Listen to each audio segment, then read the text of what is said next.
Everyone, कैसे हैं आप सभी। आई होप आप सब अच्छे होंगे। तो आज मैं फिर से बात करने वाली हूँ आपसे बोर्ड मास नियम के बारे में। वैसे तो फर्स्ट लेक्चर में बताया था मैंने कि बोर्ड मास नियम क्या होता है, इसके क्वेश्चंस कैसे सॉल्व होते हैं और मतलब इसका मतलब क्या है, मीनिंग क्या है, एक क्रम से चलता है, इन सब बातों के बारे में। लेकिन इसमें मैं आपको ये बताऊँगी कि बोर्ड मास नियम को हम बी बोर्ड मास भी बोलते हैं। तो ये बी का मतलब क्या होता है, क्या आप सभी जानते हैं? चलिए मैं बताती हूँ आपको। वी का मतलब होता है वेंक्यूलम, और ये वेंक्यूलम मतलब होता है बार ब्रैकेट। तो आइए देखते हैं कि ये बार ब्रैकेट क्या होता है।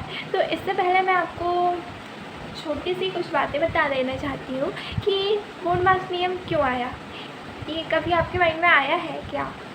अगर नहीं तो मैं बताती हूँ। ये बोर्ड मास नियम इसलिए आएगा क्योंकि जब हमारे पास बहुत सारे साइन हो, प्लस भी हो, माइनस भी हो, मल्टीप्लिकेशन भी हो, डिवीज़न भी हो, तो हम किसको पहले सॉल्व करें। तो हमारे जो मैथमेटिशियन हैं उन्होंने क्या किया कि हमारे लिए ईजी हो जाए, इसलिए उन्होंने बोर्ड मास नियम को लेके आया, जिसमें उन्होंने बताया कि पहले हमको क्या करना है, फिर सेकंड बाद में क्या करना है, पहले किसको सॉल्व करना है, इन सब चीज़ों के बारे में। तो उससे ही हमको बोर्ड मास नियम मिला, जिससे हम सवाल कर पाते हैं आसानी से। तो आइए देखते हैं।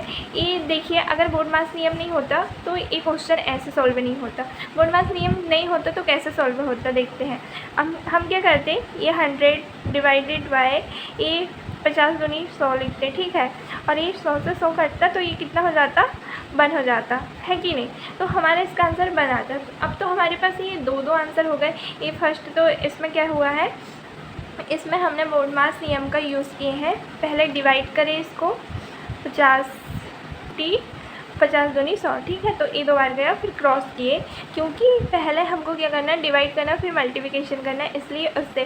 तो ये हमारा सही है और ये आंसर जो है ये गलत है। अगर हमारे पास बोर्ड मास नियम नहीं होता तो हमारे आंसर क्या हो जाते, गलत आ जाते, इसलिए हमको बोर्ड मास नियम आया। तो आइए देखते हैं। ये वी का मतलब मैंने अभी बताया कि वेंक्यूलम होता है, और वेंक्यूलम मतलब होता है बार ब्रैकेट। ये बार ब्रैकेट कैसे लगता है तो मैं आपको यहाँ दिखा देती हूँ। ये बार ब्रैकेट जैसे ये ए बी है तो ये ऐसे लगता है, ठीक है। अब इसका मैं कुछ क्वेश्चन है, एक क्वेश्चन लेती हूँ, उसको सॉल्व करके दिखा देती हूँ। यहीं पे दिखा देती हूँ कि क्या ले लूँ मैं। जैसे कि 10 है माइनस 3 माइनस 5, और इन दोनों में बार लगा है। तो हम क्या करेंगे, अब तो बाहर आ गए, अब दिक्कत होगी कैसे करेंगे। तो आइए देखते हैं इसको कैसे करना है। ये 10 जैसे का वैसे रहेगा, ठीक है, और ये माइनस जैसे का वैसे। अब हमको क्या करना, पहले बार ब्रैकेट को सॉल्व करना। तो पहले हम इसको सॉल्व करेंगे। अब 3 में से ये 5 जाएंगे तो कितना बचेगा, घटेगा नहीं, इसलिए माइनस का साइन आएगा, ठीक है, और माइनस का 2 हो जाएगा, ठीक है। तो अब ये जो माइनस है, ये माइनस है ना, तो ये माइनस माइनस क्या हो जाएगा, प्लस हो जाएगा। तो 10 + 2 = 12, ये हमारा आंसर हो जाएगा। ऐसे ही बार ब्रैकेट को हमको पहले सॉल्व करना है, ठीक है। और बाकी ये तो मैंने बता दिया था कि बी का मतलब ब्रैकेट होता है, और ओ का मतलब ऑफ होता है, और डी का मतलब डिवीज़न। फर्स्ट लेक्चर में मैंने ये सब बता दिया है, आप चेक कर लीजिए। फिर भी मैंने यहाँ पे साइन लिखा हुआ है। तो आइए इस क्वेश्चन को सॉल्व करते हैं। हम देखेंगे, ये हमारे पास सबसे पहले देख लेंगे कि कोष्टक तो नहीं दिया, ठीक है। अब ये भाई ए भी नहीं दिया, वेंक्यूलम भी नहीं है, यहाँ पे ब्रैकेट भी नहीं है, ऑफ भी नहीं है। अब हमको सबसे पहले क्या दिया है, ए डिवीज़न। तो हम क्या करेंगे, डिवीज़न को सॉल्व कर लेंगे। बाकी ये सब जैसे का तैसा 200 + 400, ये डिवीज़न 0 से 0 क्रॉस हो जाएगा, ये 1, तो यहाँ 30 बचेगा, क्रॉस 3 - 5 + 10, ये हो गया। अब हम क्या करेंगे, एक क्रॉस को करेंगे। तो इसका क्या होता है, 3 × 3 = 9। अब मैं ये माइनस का 5 है और ये प्लस का 10, तो क्या मैं यहाँ पे प्लस माइनस कर सकती हूँ, क्योंकि हम प्लस माइनस आगे पीछे भी कर सकते हैं, ठीक है। तो मैं ये 10 में से मतलब 10 में से 5 घटा सकती हूँ, तो ये क्या हो जाएगा, प्लस का 5। ये 10 में से मैंने 5 को घटाया है, ठीक है। अब यहाँ पे भी मैं ऐसे यही कर सकती हूँ। यहाँ पे क्या है, 400, और यहाँ पे 200 है। इस 6 से 100 को मैं जैसे के वैसे ले लेती हूँ। अब ये 400 में से 200 घटा दूँ तो ये क्या बचेगा मेरे पास, ये 200 बचेगा, और यहाँ प्लस का साइन है तो ये वैसे का वैसा, ठीक है। अब इनको हम जोड़ लेंगे। सबको जोड़ना है। अब हमारे पास प्लस प्लस का साइन आ गया है तो हम सबको जोड़ लेंगे। तो कितना हो जाएगा ये 200 प्लस 600 कितना हो गया 800, और फिर 9 और 5 95, और 800 और 95 कितना हो गया 895। ये हमारा आंसर आ गया है गाइस। ये बहुत इजी है पता है। तो आइए अब हम नेक्स्ट क्वेश्चन की तरफ चलते हैं। अगर आपको आई होप आपको ये क्वेश्चन समझ में आ गया हो, अगर नहीं आया हो तो एक बार और देखिएगा, समझ में ज़रूर आ जाएगा। और फिर भी अगर कोई डाउट हो तो आप मेरे से कमेंट में पूछ सकते हैं। तो आइए नेक्स्ट क्वेश्चन है हमारा। अब इसमें हमको यहाँ पे बार ब्रैकेट दिया है, ठीक है। तो हमको पहले क्या करना है, बार ब्रैकेट सॉल्व करना है। तो हम A40 को जैसे का वैसे लिख लेंगे, क्रॉस ये 1/3। हमारे पास यहाँ तो बार ब्रैकेट भी है और ब्रैकेट भी, दोनों चीज़ें हैं, ठीक है। तो हम क्या करेंगे, अभी ये ब्रैकेट जैसे का वैसे लिख लेंगे, प्लस 11, और ये माइनस का साइन है, ये माइनस का साइन जो है बार ब्रैकेट के बाहर है, ठीक है। तो ये 8 और 9 कितना हुआ, बार ब्रैकेट के अंदर 8 और 9 है, उन दोनों के ऊपर ही बार ब्रैकेट लगा हुआ। तो पहले हम इन दोनों को देखेंगे, इस साइन को नहीं देखेंगे, नहीं तो हमारा आंसर गलत आएगा। तो 8 और 9 कितना हो गया 17 हो गया, ठीक है।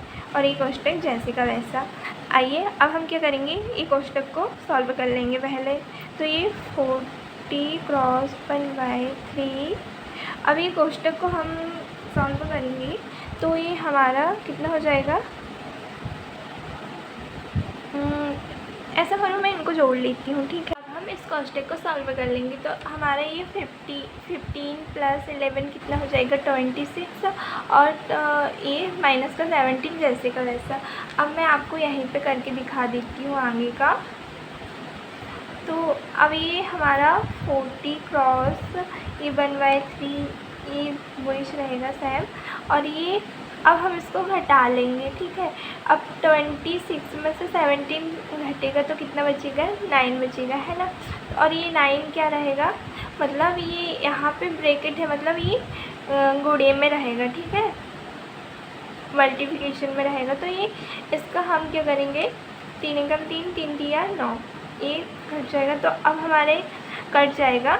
अब हमारे पास क्या बचेगा 40 क्रॉस 3 बचेगा।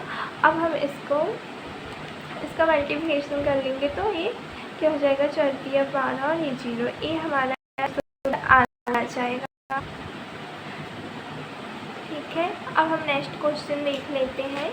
अब हमको ये नेक्स्ट क्वेश्चन दिया है, तो इसमें हम देखेंगे कोष्टक। इसमें तो सर्वकार कोष्टक भी है और कोष्टक भी है। तो हम सबसे पहले क्या करेंगे, इसमें भी हमको यही करना है कि बार ब्रैकेट को सॉल्व करना है। तो ये जैसे का वैसे लिख लेंगे हम, ये 36 माइनस 8 क्रॉस ये 20 माइनस 5 डिवाइडेड बाय 2 क्रॉस ये 13 माइनस क्या हुआ 11, तो ये कितना बचेगा हमारा 2, है ना। तो ये 2 बचेगा, और ये कोष्टक में है तो ये कोष्टक जैसे का वैसा। अब देखिए ये 20 तो 24 जैसे का वैसा, प्लस ये 36 माइनस 8 क्रॉस। अब मैं इसको ऐसे लिख सकती हूँ क्या, 20 माइनस 5/2 क्रॉस 2, ऐसे लिख सकते हैं ना हम। तो ये क्या होगा, ये 2 से ये 2 कैंसिल हो जाएगा हमारा, है ना। तो आइए आगे देखते हैं कि करना क्या है। फिर ये 24 जैसे का वैसे चलेगा हमारा, और फिर ये 36 माइनस 8 क्रॉस। अब ये 20 माइनस 5 बचा, तो क्या इसको मैं घटा सकती हूँ, हाँ मैं घटा सकती हूँ। तो ये हमारा 15 आ जाएगा। तो ये वाला कोष्टक तो हमारा खुल जाएगा। तो अभी कोष्टक बस, अब हमारा सर्वकार कोष्टक बस बचा, ठीक है। तो अब हम क्या करेंगे, पहले हमको क्या करना है, मल्टीप्लिकेशन करना है। फिर से हम इसको जैसे का वैसा चलने देंगे, ये 36 माइनस ई जैसे का वैसा। अब इसका हम क्या करेंगे, मल्टीप्लिकेशन करेंगे। तो ये 15 8 कितना हो जाएगा, 15 8 हो जाएगा 120, ठीक है। अब हम इसको क्या करेंगे, और ये फिर से जैसे का वैसे चलेगा, और फिर हम इसको घटा लेंगे। अब 36 में से 120 घटाएंगे तो ये क्या हमारा माइनस का साइन आएगा, है ना।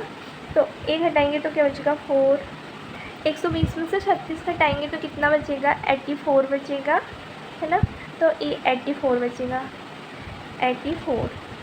अब 84 में से फिर हम इसको 24 को घटाएंगे तो क्या बचेगा 60 बचेगा, माइनस का 60, तो ये हमारा आंसर आ जाएगा। हमारा आंसर माइनस में आएगा क्योंकि ये बड़ी संख्या जो है हमारी माइनस की है, इसलिए हमारा साइन जो है वो माइनस का ही आएगा, क्योंकि हम छोटी संख्या में से बड़ी संख्या को घटा रहे हैं, इसलिए हमारा साइन माइनस का आएगा।